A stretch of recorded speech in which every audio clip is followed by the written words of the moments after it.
두 차례의 선거가 끝났는데도 계속되는 정치권의 권력 싸움을 보고 있자니 정말 지긋지긋합니다. 징글징글합니다. 말로는 국민들을 위한 정치를 한다면서 정치인들 관심은 오로지 당권과 공천, 자기들 권력 쟁취에만 모든 방점이 찍혀 있는 것 같습니다. 지난 6월 1일 지방선거 참패 이후에 더불어민주당 주요 인사들이 서로 내 탓, 남의 탓 공방을 하면서 향후 당권 경쟁과 2년 뒤에 있을 총선 공천에만 관심을 보이고 있습니다.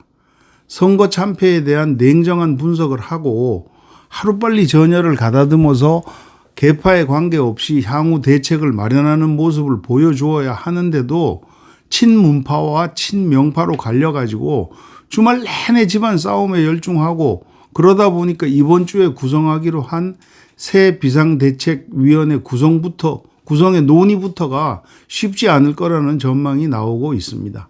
이번 주에 한다고는 했는데 될지 모르죠. 그나마 경기도지사, 서울시 8개 구청장이라도 건졌으니까 다행이라고 생각하고 여당 독주를 견제하고 야당답게 싸울 때 국민의 신뢰를 회복하고 지지를 받을 수 있다는 정말 삼척동자도 다 아는 사실을 민주당 사람들은 모르는 것 같아서 한심하기만 합니다. 국민의힘의 경우도 선거 압승의 분위기가 채 가시기도 전에 당권에 대한 갈등이 벌써부터 본격화되고 있습니다. 이준석 대표의 우크라이나 방문을 두고 터져나온 갈등, 또 경기 성남 분당갑 국회의원에 당선된 안철수 의원, 그리고 윤핵관들의 행보에 따라서 국민의힘 당권 경쟁 갈등도 벌써 수면 위로 떠올라 왔습니다. 국민들이 국민의힘이 좋아서라기보다는 잘해보라고 압도적인 지지를 해주었고 그러면 나라 살릴 생각은 해야 되는데 그건 뒷전이고 자기들 권력 싸움이나 할 생각을 하고 있으니까 한심하기는 매 한 가지입니다.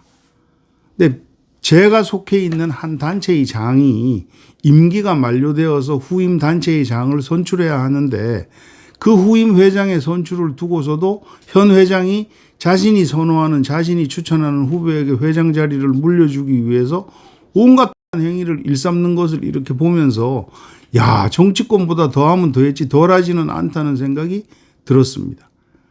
사람은 누구나 희, 노, 애, 락, 애, 오, 욕 이런 7가지의 감정을 가지고 있습니다. 즉 기쁨과 노여움, 즐거움과 슬픔, 사랑과 미움 그리고 욕심을 가지고 있는데 그중에 가장 추악한 것이 권력욕이라고들 합니다. 권력에 대해서 그 욕망을 갖는 거. 사람들이 권력욕에 빠지면 온갖 권무술수와 보복을 마다하지 않고 권력의 화신이 되어서 괴물처럼 변해버린다고 합니다. 이런 상황들, 권력을 향해 분화비처럼 달려드는 권력의 화신들을 보면서 오는 11일 순교 120주기를 맞는 한국 최초의 개신교 선교사인 아펜셀레의 숭고한 삶이 떠올랐습니다.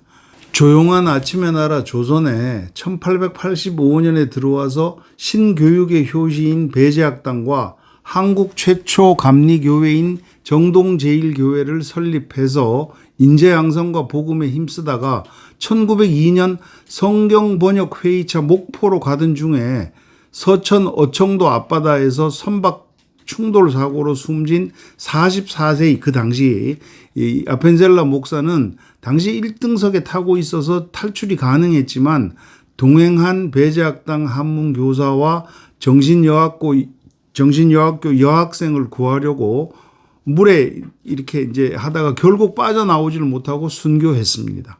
그 아펜셀라 목사는 한 알의 밀알이 땅에 떨어져 죽지 아니하면 한 알의 밀알 그대로 있고 죽으면 많은 열매를 맺느니라.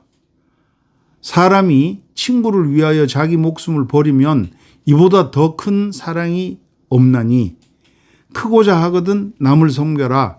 이 다 성경 말씀에 나오는 얘기인데 그 아펜셀라는 한국에 체류하는 17년 동안 정말 그대로 이 성경 말씀을 실천하며 살았습니다.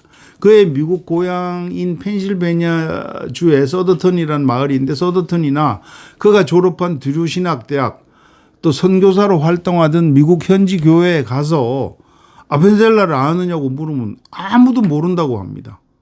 그 심지어 거기 뭐 무슨 비석도 하나 없고, 그런데 그만큼 그는 자신을 드러내지 않고 한 알의 미랄로서 당시로서는 굉장히 미개한 나라였던 조선에 건너와서 한국의 근대 교육과, 그러니까 배제학당을 설립하고 민주주의의 초석을 다진 정말 숨은 그 영웅이었습니다. 한국의 지도자들을, 특히 정치인들에게 바랍니다. 아펜젤라 선교사의 크고자 하거든 남을 섬기고 한 알의 미랄이 되어 자기를 희생하여 열매를 맺는 그런 숭고한 삶을 본받아서 제발 국민들 좀 제대로 섬기기를 바랍니다. 국민을 위한다면서, 공익을 위한 것이라면서 권력욕에 눈이 어두워서 권력의 화신으로 변해서 사리 사욕만 챙기는 추한 모습을 더 이상 보이지 말았으면 좋겠습니다. 마침 6월 11일 아펜젤라 순교 120주기 추모 사업회가 주관하는 그 추모 행사가 양화진 외국인 묘역, 정동 제1교회, 또 배제학당 역사박물관 등에서 다양하게 열린다고 합니다. 6월 11일 날 오전부터 오후까지.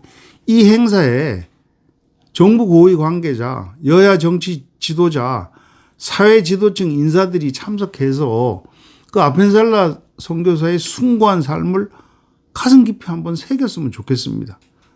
이 권력의 화신들은 권력 무상, 권불 10년, 화무 11홍이라는 말을 잊지 말아야 할 것입니다.